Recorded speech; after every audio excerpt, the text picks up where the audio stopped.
We want to do good for the community. We want to do good for the world at large. Taken on an active role to mentor those folks, though, so that they can succeed. The guy kicked back and he said, "Yeah, Bill, I can hardly wait to move up to Montana." Well, it was very important to Wall Street for Trump to start sounding presidential. It's a big satisfaction when you're able to help others. Welcome to the show. My name is Bill Dendy, and I'm thrilled to be here to talk to you about good work and giving back. In my practice, working with individuals that are very successful, many people want to give back to their community. And I love Rotary International, which provides a framework for giving back. And the good work that they do touches not just Rotary projects, but Rotary touches projects with care, compassion, dollars, manpower, with other charitable organizations all over the world. And my guest today is a person who's been super successful in his business career, who has a heart to give back and has been giving back for years in Africa, who has recently started working with Rotary. And I say recently, okay, over the last decade, but he's continuing to give back, working in partnership with Rotary International. And it's my sincerest pleasure to share with you this wonderful individual, Mr. Michael Tenny. Michael, thank you for being here. Thanks, Bill. I like the introduction. Well, it is all true. And business-wise, I know a lot of people know you, not by your name, because you don't put your name on your products or your website, but by your website itself. Tell us a little bit about your website and how it's been developed, and just your business background, because I think it's a wonderful story. As today you're recognized as a #1 privately held sports, not even retailer, like wholesaler prices to the retail public. Yeah. Is that a fair description? That's very accurate, Bill, and I appreciate that. We have a company, it's called Cheaper Than Dirt, and we're an internet company now. We started as a cataloger, and we were a catalog company for about 25 years. We've been an internet company for almost 20 years, back when it just started. We sell sporting goods online, lots of customers and clients all through the U.S. We handle all types of products, from outdoor gear for Boy Scouts, camping, hunting, law enforcement, military, any active outside person will recognize the name Cheaper Than Dirt. Website's active, got lots of traffic. We've been rated in the top 1,500 websites in the world, which there's over 1 billion websites, so when you get that high up, you've got lots of traffic. We ship orders every day, thousands of orders all across the U.S. for everything that someone would want for outdoor stuff.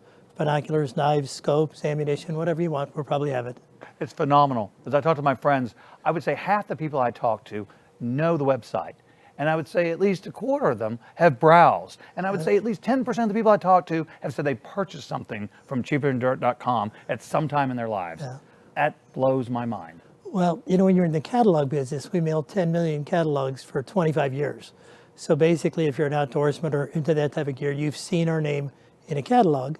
And going forward with the internet company, we've been very successful at organic search and bringing people to the website, and we've been very lucky and very blessed. So just something we do passionately, and it's turned out well for us. I love it. Now, how did you get all the skill set and ability to go from selling catalogs and doing some on-store retailing to now doing 100% online, and one of the top, it's a top privately held, but one of the top sports, what do you call it, sporting goods sales? Sporting goods distributors. We're basically taking wholesale prices and sell it to the public.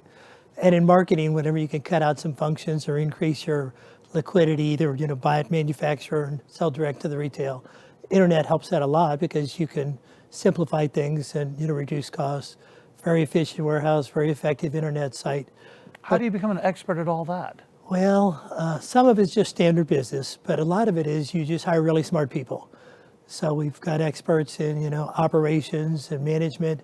Internet marketing is a big thing now, and we have to hire young people who are digitally marketing experts. Things I wasn't aware of. I've got a graduate degree in marketing, but that was so long ago. It was on things like catalogs. And as you step forward in the digital world, it's very hard to be competitive. But you hire the people, you put them in place, you empower them, pay profit sharing to them based upon what they're able to produce, and they all light up and do well. And we've got a group of managers, most of them have been around with us for 20 years, and the digital people are just barely 20 years old. So it's a fun mix, but we do really good, and we just give them ownership, not stock ownership, it's ghost ownership. We say you own it, you get a percentage of the profit.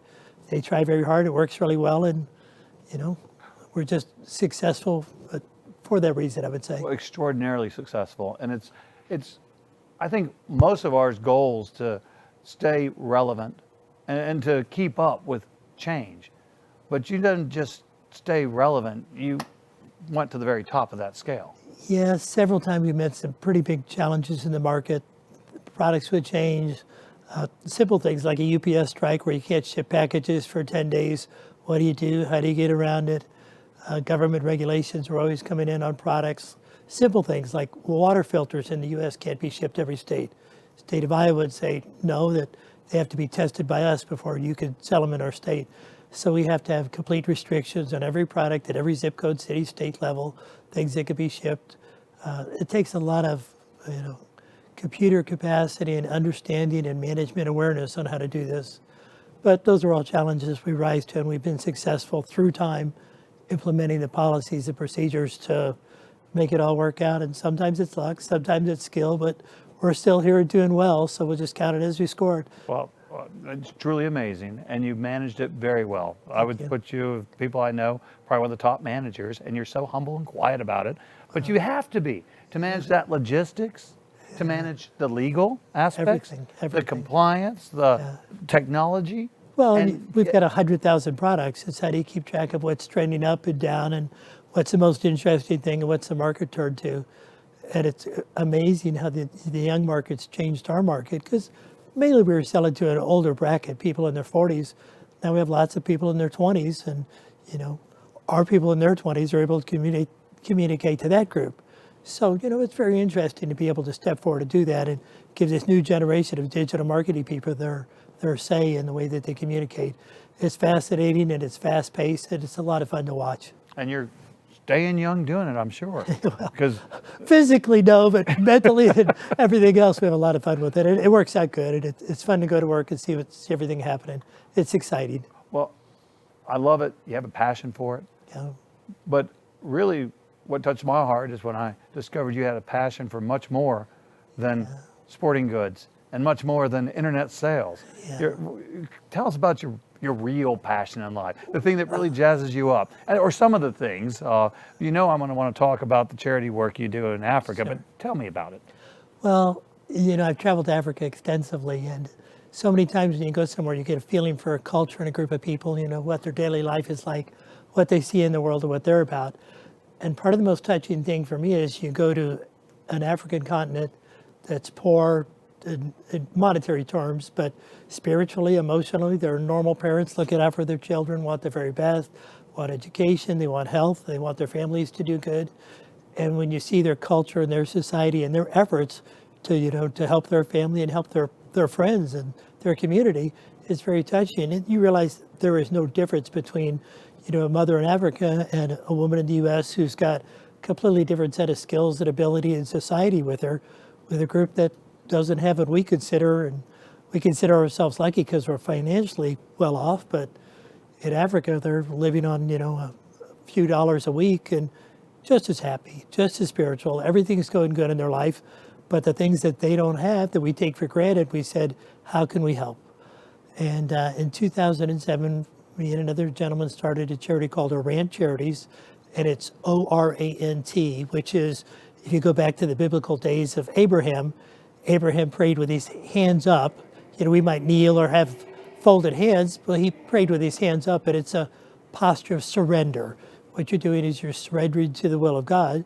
And I think spiritually the will of God is we all do the best we can for our fellow man.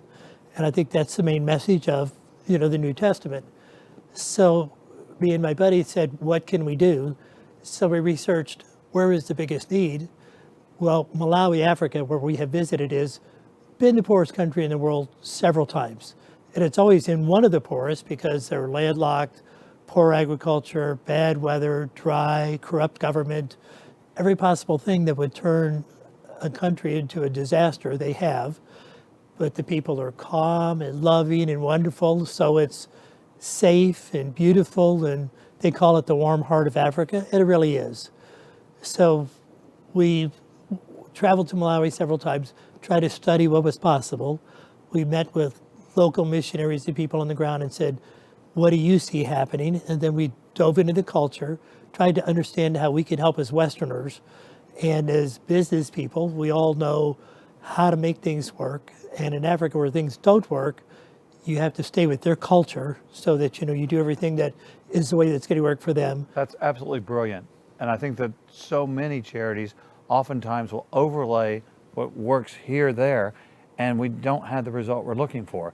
To start from the bottom of working with the tribal council on occasion and other times directly with individuals to find out where are you and what do you want, and then business-wise see if we can achieve it. I know you had better results. Well, one of the first things we found is that women do all the work in Africa. They do the farming, they take care of the children, they gather the water, they take care of the household. So we thought if we could empower this group, make them more productive, not like have a job, but make their life easier so they could spend more time actually taking care of their family and getting the most for the family system. So they spend hours a day walking, trying to carry water. So one of the first things you do is try to get clean water and close water, so the women aren't physically walking, and then clean water that doesn't have parasites or contaminated by chemicals or runoff. And once you've gone with clean water, the kids don't get sick and get diarrhea from polluted water. Well, we come in and, first thing is you get clean water, and after that's in place, then the next problem for a family, especially mothers, is their kids get sick. Malaria is a very common event in Malawi, Africa, and kids under the age of 5, malaria is a parasite infection carried by mosquitoes, and you get these parasites in you and you go through a running wave of fevers and illness, and the kids are sick for like 5 days. Well, us overweight adult males, we could not eat for 5 days, but an malnourished child under 5 days of eating and not drinking and then throwing up and having diarrhea, they'll die. And about 10% of those children that get malaria in Malawi die.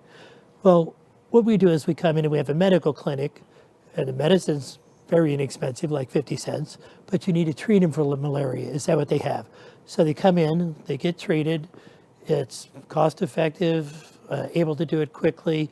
Our clinic sees about 50,000 people a year. And let's back up just a little bit, because we were talking about you were going to Africa, you saw the need. Yeah. How did we end up with a clinic in Africa? Well, one of the things you realize is when you try to do medicine, you've got to be at a stable location at a stable time. One of the biggest problems when people come to Africa is their business, their actual retail store business, is run by people that are serious. So they're off on coffee breaks, and these mothers just walk for 2 hours to get there. There's nobody to take care of them. The clinics in Africa aren't open normal days or normal hours. So we said, okay, Western business idea, here's our hours, here's our days, we're always scheduled to be open. It sounds simple by our standards, but when you're in Africa, they don't run by clocks and calendars. So we've brought in discipline of the clinic is open this many hours in this many days. Given that, you get reliable service. A mother will bring her child knowing that we're actually going to be there and knowing that we're actually going to have the medicine. You're going to see a doctor. You're going to be able to get the pharmaceuticals to get you taken care of, and it changes the process. So we started off saying we need clean water, and then we said we need reliable health care. We're not doing surgeries. This is simple. You have an infection, you have malaria, you've got all the common things. In the U.S., children don't die of ear infections. In Africa, they do. And the simplest ability to, distribute antibiotics saves these young children. So our goal is to help women and help the children, and that changes the whole atmosphere, is that the children live longer, they're now healthy. We did take a child under the age of 5, and they just don't even have malaria. You could keep them from that. They actually make twice as much in their lifetime of income when they didn't have malaria for a year under the age of 5, because they didn't grow up naturally. So many of the things that prevent us from being successful are things that stopped us when we were young, usually education, death of a parent, loss of a job, or something like that. Africa, it's the same thing, except a long illness, being sick with any type of disease for just 2 months under the age of 5 greatly decreases their entire lifespan worth of being able to have income. Beautiful. And I guess my question is, how do you drop into Africa and start a clinic? Was this a clinic that was already in place? And Yeah. you brought the operational skills to it? Or was it a clinic that closed down and you made a purchase? Or did you start and stop? How did that work? Well, unfortunately in Africa, groups run out of funding. And a lot of Western people that work in Africa, they get a big chunk of money and they run in and do something, and their plan doesn't meet the culture and it's not sustainable. So what we wanted to do was create a private operating foundation, which means tax-wise, money's put into this foundation. We operate it in such a way that it's designed to be continuous, but also self-sustainable. So it operates on a very low cost. We have 50 employees in Africa. The cost for us to run that clinic is not very much. But other NGOs have come in and tried to create these clinics. They have short-term funding. They go out of business. So we bought a clinic that had closed. There was literally bat poop in the ceiling. We had to, take the whole clinic, redo it, rebuild everything. And then our plan was very slow, very structured, get it in place, ship over the equipment we needed. We could get donations for equipment, able to bring them in, set up a clinic, hire people, train them on this thought of, you work here, you're now taking care of people, so it's a serious job. You're responsible for other people's lives. So you have schedules, meetings, you have to be serious about it. And everybody rose to the occasion and thought it was important. We're able to take a clinic that had been closed for several years, start it. We employ local people. Everybody who works for us is local and well-trained, medically trained. We have everything from groundskeepers and security guards all the way to doctors, nurses, clinical specialists, pharmacists. And I had the pleasure of actually visiting your clinic in Malawi, Africa, and I couldn't believe how expansive it was.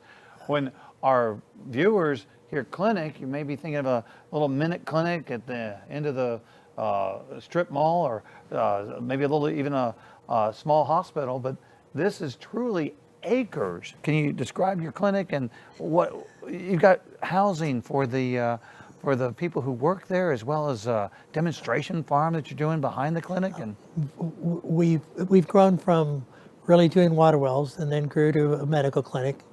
And through sponsorship of the Rotary, of course, we moved on to where we have education for women. And I know the Rotary Club is sponsoring almost 40 women who are in high school level. And if you're in an African country and you get through high school, you're a very well educated, soon to be very successful person upon graduation. We have demonstration farms. We've got 35 acres of field nearby where we concentrate on showing farmers the latest practices in best fertilizers, best seed, how to use water management. Africa, where we are, even in the winter months, it's not very cold, so you could grow tomatoes, but it doesn't rain in Africa in the winter months there. So what we do is we pump water out of nearby rivers, come up and do product irrigation, farm irrigation to irrigate the local tomato crops, which our only input is just a little bit of money for the gas, a little bit of money, $10 or $15 a month, and then this irrigates the whole field. And 100 families could profit from taking tomatoes and reselling them. And they do, building all the irrigation channels themselves, manage everything on their own. And it just took a little bit of skill on our part to find, gas run pumps, get permission to pump the water, organize the farmers into a small winter crop, tomato farm for the summer. Works perfectly. We've also expanded where we have a women's run cooperative. And the way this works is they have women-led family farms. And the women, as all farmers, they're buying in small quantities of the seed and fertilizer and then selling small crops locally, so they get the worst, pay too much for their inputs and sell lower than they should when they sell. So we've come in, which my actual degree, one of my undergraduate degrees is agricultural economics, in how cooperatives run. So we've come in and we've taken a cooperative for women farmers. So collectively, 700 women farms buy their inputs together, their grain and fertilizer and insecticide. They plant, they harvest, and then we're able to use trucks to take their crops, sort them, bag them, and then send them off to a market, usually in another country, Zambia or Zimbabwe. So we're getting the lowest cost of input, highest output, crushing sunflower to make oil, and the oil's all profit, and they sell the mash to people who are feeding their animals and make money there. So as business people, we're always looking at how can we make money? And the money is used just locally. All the money goes back to the local farmers. But everybody who's in business always what can we do to do better? Well, it sounds like the footprint of Orant Charities in Africa, Malawi, Africa, is expanding, and it's gotten larger since your original concept, but it all seems to fit that taking care of people. And once you take care of the water need, you take care of the physical need, you get them to school, you teach them how to get better outputs, then you take care of them economically. Right. I love it. And you came up this, like, through thinking through what's necessary. Yeah. And it's ironic to me how similar it is to Rotary's mission and the way they've gone in and worked with different countries and different communities. To be effective at helping to end poverty, you need to understand the culture. I know the Rotary is very good about understanding the problem locally. You know, and I've heard about your work in Cuba and Guatemala doing dental clinics and things like that.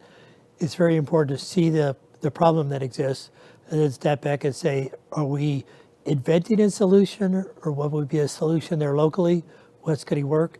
And you also have to be very aware and say, what are these people going to accept? What do they want? And they want to be involved. They want to feel like it's a handout and you say, okay, the clinic's going to be free or the fertilizer is going to be free. When we drill a water well, it involves the entire community. They have to have classes on it. They've got to have a group of people that manage that water resource and make sure that the well doesn't get damaged. And if there's any operational issues, we're contacted. And they understand the maintenance and ownership required. So, and I know the Rotary is very involved whenever they get to a local level to make sure that their culture and the local culture work together to best utilize the processes that they're going to put in place to help end poverty or get a new service or a new piece of equipment in place. And that's very important. It's very difficult to imagine the remoteness and difficulty that go in Africa. And I tell viewers, it's hard to understand this, but when we showed up, the #1 business in the town was the guys that made caskets. And we're trying to put that guy out of business. So Michael, y'all have done a lot of good work in Africa, and it starts with the water and ends up with the medical and goes on to economic. Can you tell me what the future is for what you're doing in Malawi, Africa, and how other groups have partnered with Orant to fulfill their own missions and goals?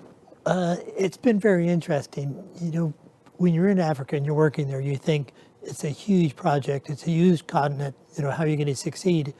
And what we've done is we've taken a small region, one small country. We're in Malawi, which is in southern Africa, and our campus and catchment areas, you know, maybe 20-mile radius from where we are is the people we're serving.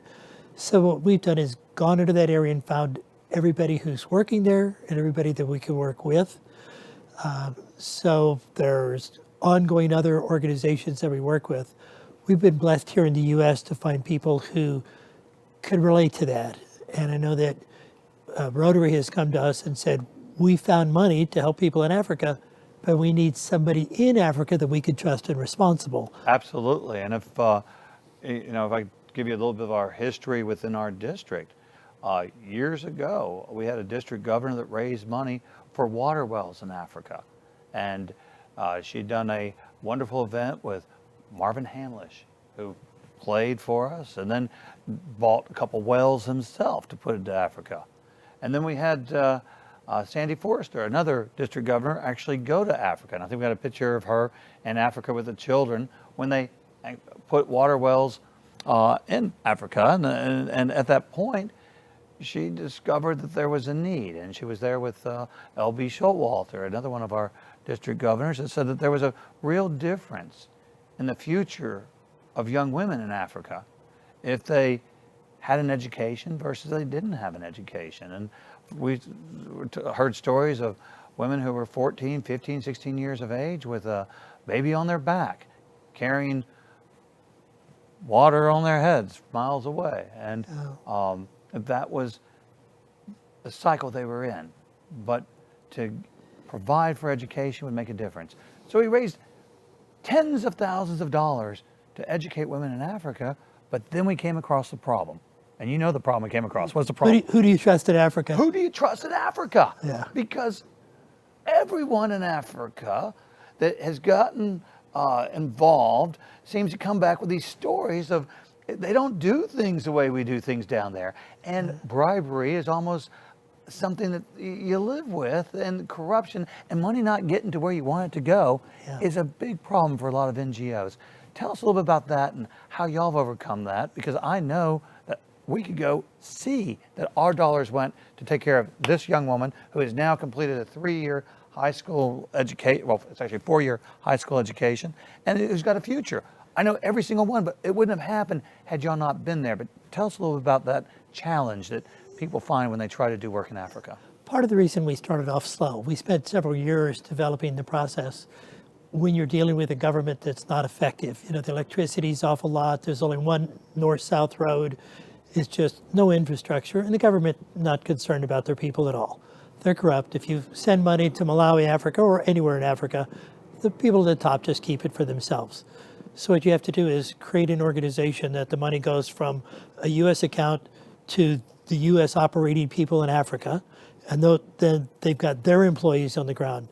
So there's no opportunity for loss or malfeasance of any type. Rotary at one point had said they wanted to sponsor women. So what we did is we went to the schools. We said, we're going to scholarship women who have the ability to do this. They're going to be verified that they come from a family that couldn't have afforded it. And what would make these women successful? Well, they have to be committed from the family to say that they want them to go. They're going to take them off the farm and say, you're going to go to school, finish your high school, come out to be a real wage earner for this family. Well, several traps along the way. The family have to agree to it. She's got to have 4 years worth of funding. She has to have the support of her family, her community. And then what happens is that girl goes away to boarding school. And at a boarding school, she's there with other women her age. She gets highly motivated. Everybody is. She does well. She succeeds. And the way you succeed there is you're with a group and you see other people doing well. And we see it in the U.S. If you're with a group who's working hard, you work hard. You rise to the occasion, especially in education. So you take a 12-year-old girl who didn't have much of an opportunity to do something. She's now at a boarding school, in a uniform, educated every day. The beautiful part is she gets food, she gets housing while she's there, and the entire year's worth of school is about $500 US dollars to put a girl in school. Well, the Rotary came to us and said, verify how it works.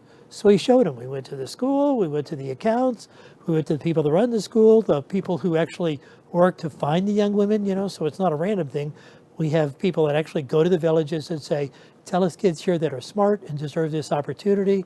You get a large pool of them. You narrow it down to, you know, the 12, 15, 20 women that you're going to try to support.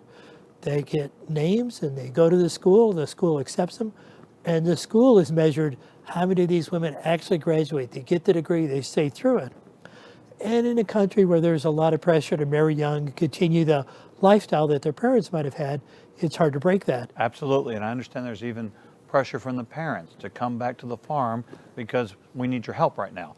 So getting to the boarding school and staying there seems to be important for the success of these young women. It's very hard to get through the cultural thing of you need to get married and have kids, and your children are going to support you in your old age.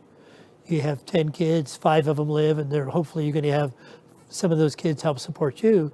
Well, we're trying to break the mold and say you can have children, wait 3 or 4 years, have a life, have a career, actually understand agriculture well enough that you could be productive, or get a real paying job. The women can make money just as easily or even better than the men.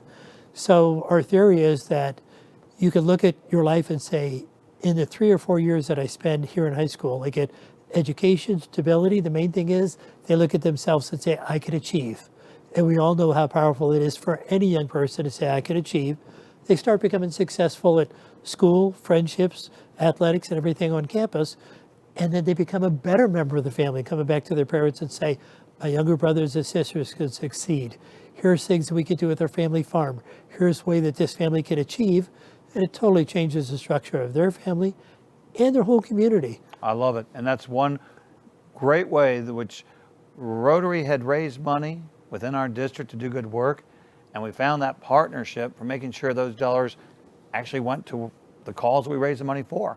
And since that time, Rotary's helped the clinic in several other ways. And Sure. I think it's exciting that your catchment area, that 20 miles maybe, it seems to be expanding as you talk about that. What more is in the vision or the future for what y'all can do? Because it's a little area you started with and you're making such a big difference, but I see it slowly spreading you might have the whole continent covered in another 10 years. Just with your ambition, the way you do things, but we'll take it 20 miles at a time, but please share. What we found is you have a stationary clinic, and you need a clinic or an operational base to run any type of business. This physical facilities is where the doctors and nurses live. We have apartments on campus. We have an operating clinic that's about 10,000 square feet, sees lots of people. But what we looked at is if you go 10 or 15 miles away, those people cannot walk in when they're sick. When they have malaria or an infection or a physical injury, a broken bone or just anything, they can't get there. Very few people even have bicycles, and there are no vehicles. Nobody's driving cars, bringing people to our clinic. What we found is we could get a Land Cruiser that can go 12 months out of the year, pull a small trailer, put 7 employees in that, and they could drive 10 or 15 miles out to a remote village on a schedule. It's known, and our local health administrators say we're coming to this village at this time, so people from a 2 or 3 mile radius walk to that village. We show up, we have all the pharmaceuticals, our trained doctors and nurses go through the same thing they go at the clinic, triage people, treat people, take care of everybody. They get counseling on HIV if they're there, and we have HIV clinics back at our main campus. We do all types of women's cervical cancer screening, eye clinics, every type of problem that you run for rural people that have no medicine at all. We raise the whole level of play because we show people that we can get to them, and we've developed this whole mobile clinic idea. We've been running it now for 6 or 8 months, very successful, and our theory is, what else do you do? So we're doing the math now of how well we're doing, and we're trying to see, is this something that we want to expand on? Well, I get excited about the opportunities for other things. We have a lot of Rotarians that will participate in doing eye clinics or dental clinics, people who are physicians in their day-to-day work who give back to Rotary by traveling and providing these services. I know that that's a need in Malawi, Africa, and I can see that continuing to expand, because another thing that I think y'all do remarkably well is y'all introduce people who've never been to Africa to Malawi. Right. You take them to a place where, I guess outside your clinic, very few white guys go. Yeah. It's the Peace Corps and the hardcore. It isn't on the travel map of the things that people want to visit. Yeah.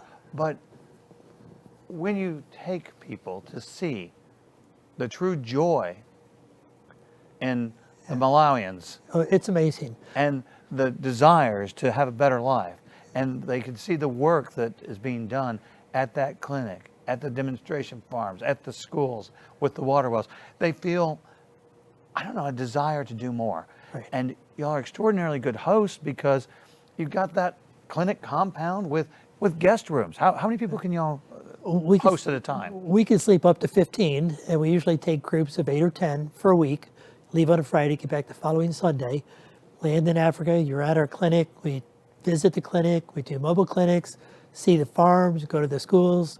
My favorite thing is take high school kids, because they're worldly in their little world, but they see this and they're just shocked. And then they relate to teenagers that are their exact age, and it totally changes their direction in life. They generally are more culturally aware, they're outside bound, they look at other people with a degree of humbleness and humility and a willingness to want to be part of it and help. It's crazy. They draw a sketch, play soccer, they stay up all night, they don't even want to break away and come be with the adults. They want to stay with the kids. They're very empowered by being around children in their old age because they're all the same. Someone wearing ragged clothes in Africa has the same ambition of, a richer child from New York or California or Texas who gets the opportunity to go there. So we take them. It's wonderful. The kids in Africa get the experience of, here's people coming to see me because they want to see me. They want to talk to me. It lifts their spirits and makes them feel great. And these kids go back home and they tell the parents, I've been selfish. I've been drinking $5 Starbucks coffees every day, when there's people in Africa that live on $5 a week. It touches their heart. It makes them want to give, even if they never go back. And even if they don't turn out to be specific donors, they've seen poverty, they've seen people struggle, and it lifts their spirits and makes them want to do more. Now, Michael, roughly in today's dollars, what does it cost for a person to go see this? If I wanted to go with you next week and see Malawi, Africa, leaving from the Dallas-Fort Worth airport Yeah. What does it run? It's just airfare. What we're asking the person is you cover the cost of your airfare, and then there's a little extra money we add on to cover your expenses on the ground, the gas to run you around, and everything else. But we're talking less than $2,000. Oh yeah, airfare during what is our summer months and their winter months is a little higher because it's prime time where people go to Africa for tourism to the wine countries, which it's not Malawi. There's nothing terrible there. This is pure primitive Africa the way it's always been. But it's basically airfare plus a few $100s and you're there. So $2,000 plus or minus a little bit and you can go. And that's an expense, but basically it's your airfare to get us there. Once you're there, we're taking care of you. I'm asking any of y'all who've had an interest in going to Africa and seeing what it really is like in Central South Africa, Malawi, where the need is, what we talk about, putting in the water wells and doing the work. If you want to see the work firsthand, visit the website. In fact, we'll put the website up here. It's orantcharities.org. And you'll see pictures across the front of the clinic where we see about 300 people a day at that clinic. It's and amazing. They line up for care early in the morning. Yeah. And y'all are able to test the children for malaria, do ongoing AIDS treatment. Everything. The maternity ward, that was a relatively new concept. So at the top, you'll see the queue for the clinic. the lineup for the clinic. There's amazing. Hundreds of people. Yeah, one of the major killers of adults in Africa is cervical cancer for women. So we have cervical cancer for women screening every Wednesday. We have clinics for people that are HIV positive. They come in and they get retrovirals from us. They get counseling and awareness and education. And for Westerners, these are all things that they could comprehend easily. But in Africa, it's an education, if told of why you might get sick, how to prevent transmitting the disease and things like that. So we're very aware, and our constant process is improve lives, sometimes one-on-one counseling, and sometimes larger groups. A water well will treat 500 people for 5 or 10 years, or even more people, depending upon the village and the size. And then we get all the way down to one level of we'll find a child who's malnourished. We'll get them on a special feeding program to build them up quickly. Our children in the U.S. are all well nourished with vitamins and good regular food. In Africa, their diet's sketchy. They don't have good quality protein. There's no oils, minerals, vitamins, nutritional value to their food. They're just eating corn, some variety of corn. I love the project that was just get some peanut butter Yeah. to some of these children. It's I thought it was about- amazing that peanut butter was so beneficial. We had several doctors speak on this. The guy who invented this should get a Nobel Prize. Literally, we take regular peanut butter, add powdered milk and vitamins, and that small bit of nutrition. Peanut butter has a very correct mix of amino acids, and to get the most nutrition out of protein-driven meals, you've got to have the correct balance of amino acids. Peanut butter is about the lowest cost, most efficient way. Tastes good. You could give a malnourished child under 5 that's clinically malnourished, underweight, extended belly, all the things that you're used to seeing. You could give him this product, and I'm talking the entire treatment of 6 weeks is only about a pound of product, but nutritionally it makes all the difference in the world for him. Get the mix of oils and amino acids, the vitamin D of the milk, and then all the other vitamins that are mixed in a powdered form. You can literally change a child's life trajectory-wise. They do better, they score better in school, they have more energy, they catch up in growth from a 6-week, It's amazing. treating of And this. that's the type of thing that all of us can help out with. It doesn't cost that much, and there are so many ways in which we can help this work. Either, I know not all of y'all are going to want to go out to Africa and give your time in a dental or eye clinic or even see this in person, but to see it online and know that we can contribute to give that peanut butter regimen, that's a small cost. Or to provide the mosquito nets for malaria prevention, or provide education, or within a Rotary Club to raise money so that we can do the next vehicle for a mobile clinic, or to start another clinic in another area. These are all things that are on the agenda for your charity, and there is so much potential for the people who have a heart of service, who want to do work in Africa, to partner, and not just to send money, but to be able to see it in person and to know that the money is going where it's supposed to go, Yeah. and that we're impacting people that you can actually communicate with for the rest of your lives. Yeah. I think that's a blessing that you give for us who want to give.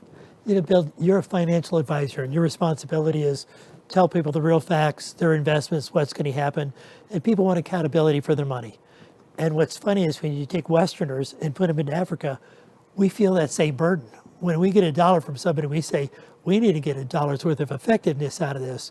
So we've got some of the most cost-conscious, business-minded people you've ever seen come in and say, okay, what does it cost us to see a person? How are we efficient in the way that we spend money? How are these schools treating these women that we're putting in schools? What's the effectiveness of every dollar put in? And we're the lowest cost thing you can get because all the board members basically run the organization. They're all volunteers, and collectively they're friends of mine and people like you that have tried so hard in their life to do good and do good for others. We get some of the smartest people working for free. You know, things you couldn't pay for, we get donated, and that's the talent of these beautiful people. And then on the ground in Africa, we're very, very cost efficient and effective because the money's not filtered through layers and layers of organization. It's literally to the clinic does this, to the maternity ward, baby's born every day, you know, giving the mother prenatal vitamins, postnatal vitamins, so that her and her child are, you know, getting the best nutrition they can, the healthiest children. We do everything measured down to the dollar, and the reason we do that is that's the way we started off in business. You Beautiful. know, dollar I love of it. input gets you how much? And you are just phenomenal, super successful. But like so many people who are super successful, you got a heart to give back. And I know this is but one area that y'all give back to. It's wonderful that we have that, I don't know, that natural desire that once you're comfortable, you feel it and you're able to do that for the rest of the world. I know Rotary's got that focus and they provide the structure. And providing that structure is what you do in Africa for Rotary. I think that the neat thing for our viewers here is that wherever you are on that, the structure's been designed. And I think Rotary is great because if you want to do work locally, we got things we can do locally. If you want to do work internationally, we've got the connections to do the work internationally. And behind all of this, to build the structure, are incredible people like Michael Tenny. Michael, thank you for being with us today. Thanks, Billy. Very kind. I appreciate it. And I appreciate all your efforts in Africa. God bless you. Thank you. And until next time, this is Bill Dendy. God bless you.